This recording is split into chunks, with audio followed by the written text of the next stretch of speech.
dicurigailah bahwa dia itu kurang beres. Anunya. Otaknya.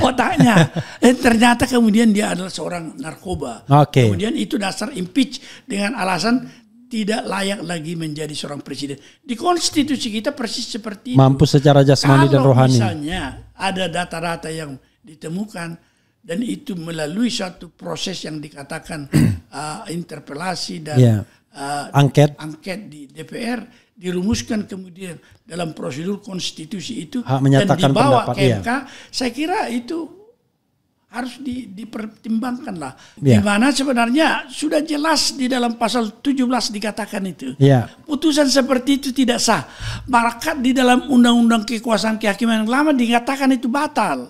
Batal. Bukan tidak sah seperti sekarang. Batal dan harus diulang dengan majelis hakim yang berbeda.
Mengenai tuntutan purnawirawan itu, mungkin Pak Maru ingin sharing itu karena kalau saya lihat dokumennya luar biasa. Selain mereka melakukan semacam seremoni gitu, menyampaikan 8 tuntutan tersebut, yang tanda tangan dan yang sudah menandatangani, kalau yang tercantum di dokumen kan nggak mungkin 200-an setingkat jenderal marsekal dengan laksamana yang tanda tangan. Tapi paling tidak di sana ada 5 jenderal yang tercantum di sana. Yaitu Jenderal Fahrul Razi, mantan wakil Panglima TNI. Jenderal Tiasno Sudarto, itu mantan KSAD. Kemudian Marsekal Hanafi Asnan, pastilah KSAU kalau udah Marsekal. Kemudian Laksamana Selamat Subianto, pastilah Kasal dia KSAL. Dan kemudian mengetahui jenderal paling senior yang masih hidup yaitu Pak Tri Sutrisno.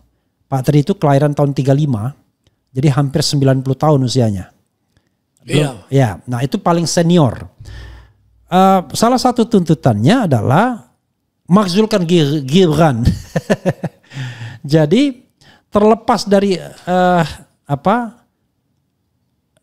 landasan argumen dia yang masih mengaitkan dengan putusan MK, kira-kira apa yang bisa Pak Maru berikan sebagai orang yang paham betul mengenai mekanisme impeachment, bahkan pernah menjadi hakim konstitusi yang sebenarnya kalau diajukan kepada MK apakah impeachable atau tidak, misalnya macam-macam itu, misalnya soal katakanlah putusan MK yang menyebabkan dia bisa maju, apakah ada konspirasinya, kemudian ada isu mengenai Fufu Fafa yang dia tidak jujur dan lain sebagainya, ada isu drug itu juga sering juga orang berspekulasi, kemudian ada isu ijazah juga karena ijazah SMA-nya sama kagak jelasnya gitu, karena ternyata di luar negeri cuma kursus-kursus doang gitu yang kemudian itu untuk persiapan universitas, which is bukan SMA. Nah, apa yang Pak Maru bisa katakan mengenai impeachment atau pemakzulan, istilah purnawirawan ini, pencopotan terhadap Gibran, dikaitkan dengan substansi, prosedur, dan tuntutan para purnawirawannya? Silakan Pak Maru, sebanyak-banyaknya. Saya kira saya mengamati juga itu, saya memperhatikan betul ya. Pertama dari sudut perjuangan mereka dan pengakuan kita juga akan integritas mereka, terutama hadirnya Pak mantan Wapres kita Pak Tri Sutrisno di sana, menempatkan tuntutan mereka itu sebagai tuntutan yang memiliki suatu keprihatinan, ya, mencakup kepentingan publik dan bukan kepentingan pribadi, ya, dan memiliki bobot tersendiri di dalam banyak hal yang disebutkan di sana. Tetapi tuntutan tentang pemakzulan atau pencopotan Gibran, saya sendiri termasuk dari awal yang sangat menentang putusan MK nomor 90 itu. Ya.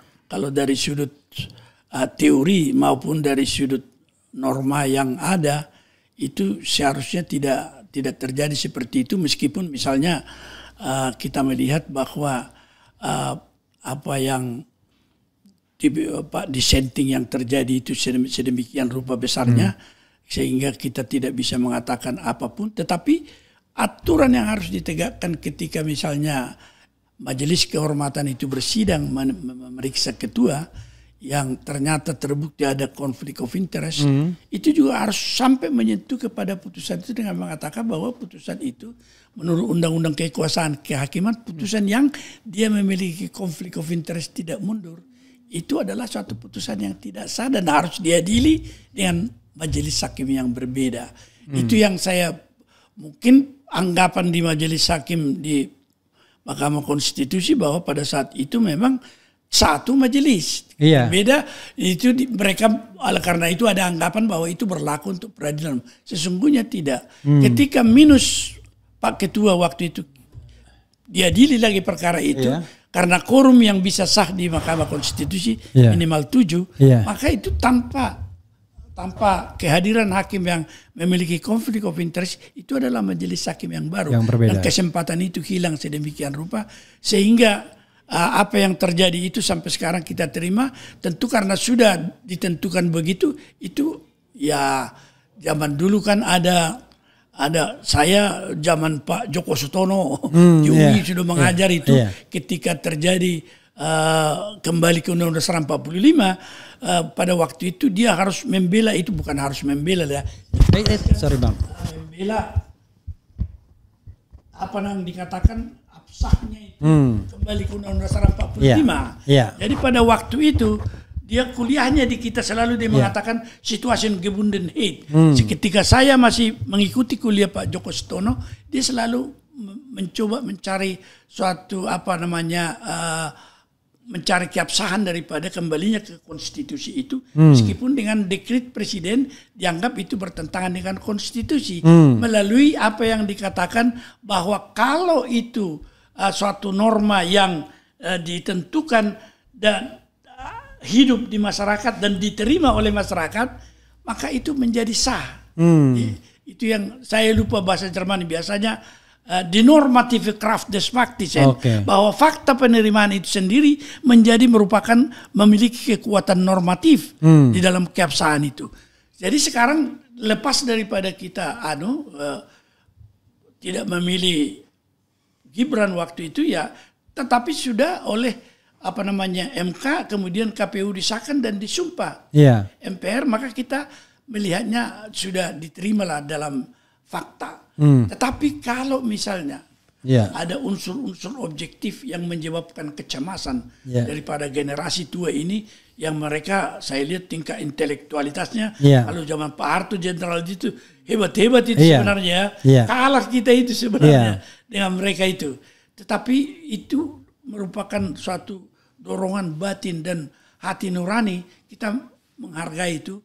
Tetapi kita tentu saja kalau dia mendesakkan kepada MPR, tentu dalam pemahaman saya dia harus menempuh itu, maksudnya proses impeachment yang harus dimulai tentunya dari DPR dalam apa yang dikatakan tadi itu, membentuk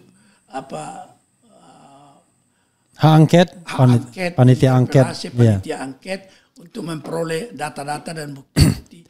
Dan memang salah satu yang paling cocok, dan di Amerika Latin pernah juga terjadi seorang presiden di-impeach karena dicurigai kebijaksanaannya mondar-mandir, timbal balik. Kemudian dicurigailah bahwa dia itu kurang beres, otaknya. Dan ternyata kemudian dia adalah seorang narkoba. Kemudian itu dasar impeach dengan alasan tidak layak lagi menjadi seorang presiden. Di konstitusi kita persis seperti itu. Mampu secara jasmani dan rohani. Kalau misalnya ada data-data yang ditemukan dan itu melalui suatu proses yang dikatakan interpelasi dan angket di DPR, dirumuskan kemudian dalam prosedur konstitusi itu dan dibawa ke MK, saya kira itu harus dipertimbangkan lah. Saya sendiri melihat kalau sebagai seorang ayah saya melihat kemampuan anak saya misalnya nomor 2 dan nomor 3 tidak bisa misalnya untuk memimpin suatu lembaga, katakanlah organisasi sosial apapun. Saya tidak akan memajukan dia untuk dalam jabatan-jabatan seperti itu. Tetapi yang menjadi masalah dan kita menjadi satu agak prihatin, bagaimana perasaan Pak Jokowi untuk memimpin bangsa, dia menilai seorang anak kita. Dia paling tahu tentunya Gibran itu kualifikasinya seperti apa tentunya. Saya tidak menilai itu kan. Tapi kalau kita lihat komplain atau katakanlah keluhan dari rakyat masyarakat itu tentu bisa kita lihat, apalagi ada pula yang mempersoalkan soal ijazah. Jadi kita serahkan ini, maksud daripada para purnawirawan menurut saya kita menghargai itu, tetapi baiklah dilakukan dengan mekanisme konstitusional yang tersedia di konstitusi kita. Pak Maru, saya agak setback sedikit ya. Tadi ini menarik nih secara akademik dan praktik di MK. Sebenarnya undang-undang yang diuji itu kemudian diuji lagi oleh aktivis, kalau nggak salah Zainal Arifin Muchtar satunya, untuk pintu masuk agar MK memutuskan lain yang secara tidak langsung maupun langsung itu akan membatalkan putusan 90. Tapi unfortunately MK kemudian bahkan menyatakan tidak dapat diterima atau menolak. Menyatakan tidak dapat diterima. Padahal sekali lagi kalau kita bicara tentang moral konstitusi, kan MK membutuhkan pintu masuk untuk mengoreksi itu. Padahal kan pintu masuknya smooth sekali kan sebenarnya kan? Sebenarnya. Jadi misalnya ketika misalnya diperiksa oleh hakim yang tidak punya conflict of interest, maka putusannya berbeda, kan begitu. Nah dari situ, tapi MK tidak lakukan itu persoalannya. Iya, jadi mereka mungkin terpengaruh juga dengan suatu aliran pandangan bahwa undang-undang kekuasaan kehakiman yang ada nomor berapa itu ya, tahun saya lupa tahun 1485. Bukan. Sudah baru dia. Oh, yang lebih baru lagi. Itu sudah 2024 ya. 2000 ya. Di mana sebenarnya sudah jelas di dalam pasal 17 dikatakan itu. Putusan seperti itu tidak sah. Maka di dalam undang-undang kekuasaan kehakiman yang lama dikatakan itu batal. Batal. Bukan tidak sah seperti sekarang. Batal dan harus diulang dengan majelis hakim yang berbeda. Nah, kesempatan itu hilang karena mereka beranggapan komposisi daripada hakim di Mahkamah Konstitusi satu majelis. Jadi interpretasinya ini nggak ada gunanya. Bukan, ini tidak berlaku untuk MK tapi untuk peradilan umum. Itu yang saya dengar begitu. Tetapi itu tafsir yang terlalu sempit karena apa yang dikatakan konflik of interest dengan cara yang dilanggar seperti itu menjadi tidak sah. Kita harus melihat dan mengacu kepada konstitusi bahwa semua putusan harusnya adalah konstitusional. Dan kita harus mencari jalan itu melalui interpretasi bahwa undang-undang kekuasaan kehakiman itu berlaku untuk MK juga. Sebenarnya kan yang perlu ditentang adalah kalau seandainya Pak Jimli kan kebiasaan tuh kreativitasnya kan. Kalau go forward majelis kehormatan ini tiba-tiba yang menentukan tidak sahnya putusan. Itu kan sudah kebangetan. Tapi kan porsinya kan tidak begitu. Betul. Nah, ini tetap diajukan kepada Mahkamah Konstitusi sendiri melalui pengajuan permohonan yang baru, tetapi mempermasalahkan pasal yang sama yang sebenarnya pintu masuk untuk membatalkan ini. Betul. Dan kan tidak change very much, sedikit aja sebenarnya kan. Dengan pasal 17 itu yang mengatakan itu tidak sah atau batal, ada permohonan baru dia bisa meluruskan sebenarnya. Tapi saya katakan bahwa MK kehilangan kesempatan untuk menata ulang. Itu kesempatan itu yang dan itu dampaknya bagi kita sekarang luar biasa karena inilah yang terjadi. Ini karena kesalahan MK ini dibawa terus sampai minimal kalau misalnya smooth 2029. Padahal kalau kita yakin gini, kita kan tidak bicara mengenai suka atau tidak suka. Yang kita bicara adalah kemampuan yang real. Saya kasih contoh Pak Maru, misalnya ke Vatikan, kan harusnya kalau seorang kepala negara tidak bisa datang, absen, kan dia minimal perintahkan wakil presiden. Kalau wakil presidennya sibuk, ya dia perintahkanlah mungkin yang pejabat yang relevan, senior gitu ya. Menteri senior atau yang relevan, atau ketua MPR. Iya, misalnya. Tapi bukan orang yang tidak lagi menjabat, misalnya, apalagi tidak lagi menjabat dengan reputasi OCCRP yang finalis ya. Tapi oke lah, saya skip yang itu. Tapi untuk wakil presiden ini, kan dia tidak sibuk di dalam negeri. Terbukti dia bisa bikin konten. Artinya tidak ada halangan dia untuk mewakili negara ke dalam forum di mana presiden absen. Dan selama ini tidak pernah juga dia mewakili menjadi representasi negara. Kan sebenarnya secara diam-diam Prabowo itu ingin menyatakan, saya paham kenapa saya tidak mau diwakili oleh wakil presiden karena saya tahu dia tidak mampu. Kan begitu? Ya, saya kira ya. Maka kemudian sah kan kalau seandainya proses politik mengatakan ini tidak mampu secara jasmani dan rohani. Kalau kata-kata di konstitusi tidak layak. Ya itu barangkali banyak aspek termasuk tadi soal capability kan. Capacity. Iya. Nah, kalau tidak mampu secara jasmani dan rohani, maka kemudian akan ditafsirkan MK kan? Iya.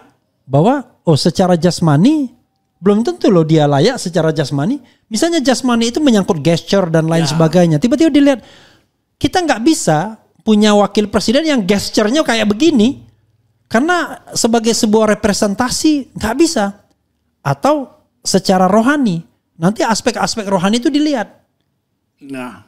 Itu kemampuan apakah intelektualnya, kemampuan dia menghadapi tekanan dan lain sebagainya. Kan tetapi secara faktual Presiden Prabowo menyingkirkan wakil presiden dari segala urusan. Iya. Ya, jadi ini juga menjadi suatu alasan keprihatinan para pensiunan jenderal itu menjadi masuk akal begitulah ya, dapat diterima. Tetapi berat kita kalau kita ikut nimbrung dalam soal ini, bisa kita juga kadang-kadang dikejar nanti kan.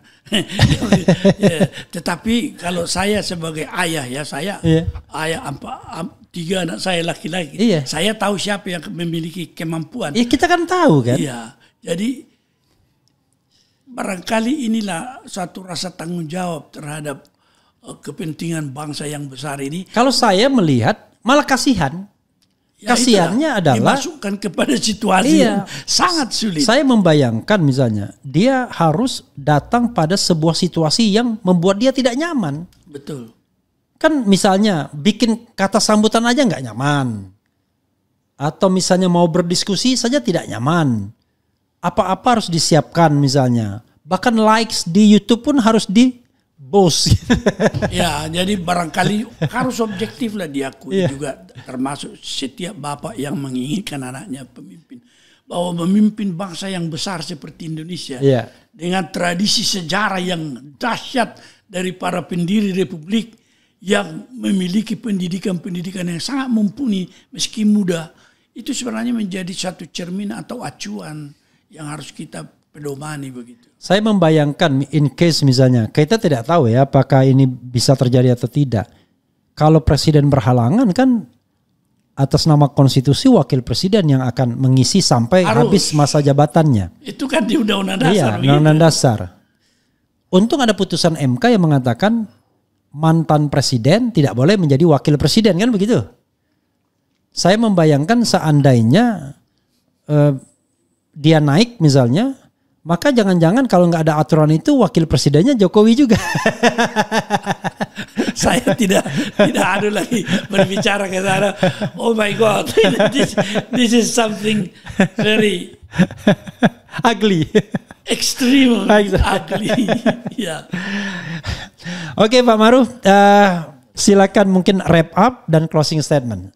Kemukakan apa yang ingin disampaikan dan mungkin closing statement kepada Sobat Era sekalian. Ya. Kalau saya kembali tadi kepada apa yang saya katakan di awal, bahwa kalau banyak orang atau beberapa orang mencoba atau berusaha untuk melihat kebenaran yang ada di balik capaian Pak Jokowi sebagai persyaratan untuk menjadi wali kota, gubernur dan presiden, itu adalah sesuatu yang benar-benar memang ketika diragukan kita membutuhkan suatu kebenaran tentang itu, karena memang ini akan seperti dikatakan tadi bahwa it will set us free. Dia membebaskan kita dari kegelapan itu, dan etik berbangsa dan bernegara kalau kita mencoba tidak membuka ini, itu menjadi suatu kultur yang ada ke masa depan, bahwa kita akan menerima sesuatu yang tidak benar itu menjadi rujukan. Maka TAP MPR nomor 6 itu sangat penting tentang etik berbangsa bernegara yang sangat merosot. Itu sumber daripada kemerosotan bangsa kita sekarang. Saya kurang tahu kalau banyak yang mengerti tentang itu, tetapi TAP MPR itu sampai sekarang masih dinyatakan berlaku. Barangkali tingkat-tingkat kepemimpinan kita. Saya melihat keterangan Pak Frans Magnis di MK. Luar biasa tentang etik itu. Dan barangkali inilah yang kita serukan juga. Kita menginginkan etik daripada seorang pemimpin di dalam pemerintahan itu harus betul-betul memenuhi persyaratan, sehingga kita tidak sampai kepada apa yang dikhawatirkan oleh TAP MPR, kemerosotan kebangsaan di bidang sosial, politik, ekonomi. Barangkali ini yang saya tekankan pada akhir daripada statement saya. Mudah-mudahan pasti bermanfaat. Ada sedikit ketukan hati bangsa ini. Karena saya mengenal Pak Maru sudah sejak tahun 2003. Jadi kalau sekarang 2025 sudah mengenal 22 tahun ketika dia masih muda dan gagah. Dan Pak Maru hakim yang open mind ya. Karena ketika datang ke MK itu dia tidak gelas penuh, tapi dia gelas yang memang mau mengisi dan diisi. Luar biasa memang. Dan hasilnya memang dalam usia yang sudah 17 tahun ini. Baru 18. Usia yang masih 18 tahun ini baru dewasa. Beliau luar biasa ya. Dan mudah-mudahan ini pembicaraan yang bermanfaat. Tidak hanya soal aspek-aspek yang sifatnya faktual atau faktual, tetapi memang aspek-aspek moral, teori, dan ya harusnya memang menjadi pembelajaran bagi kita semua. Nanti kita akan berbincang-bincang lagi soal-soal lain ya. Dan Pak Maru juga punya kewajiban untuk terus mengeksplorasi pemikiran-pemikirannya agar out of the box, sehingga bisa menjadi breakthrough terhadap persoalan bangsa ini. Saya berpikir sepertinya nanti Pak Maru akan dibutuhkan untuk breakthrough. Siapa tahu nanti sebulan atau 2 bulan lagi akan ada kejadian besar di Republik ini. Karena ketika ingat pergantian kekuasaan dari Soeharto ke Habibie, pada waktu itu ada seorang Yusril Iza Mahendra yang he was there. Fortunately he was there, ya kan? Sekarang dia pun di sana ya. Sekarang dia pun di sana, he is there, ya kan? Nanti siapa tahu ya, paling tidak begitu. Ya, terima kasih saudara sekalian. Sampai maghrib kita bicara. Wassalamualaikum warahmatullahi wabarakatuh. Keren.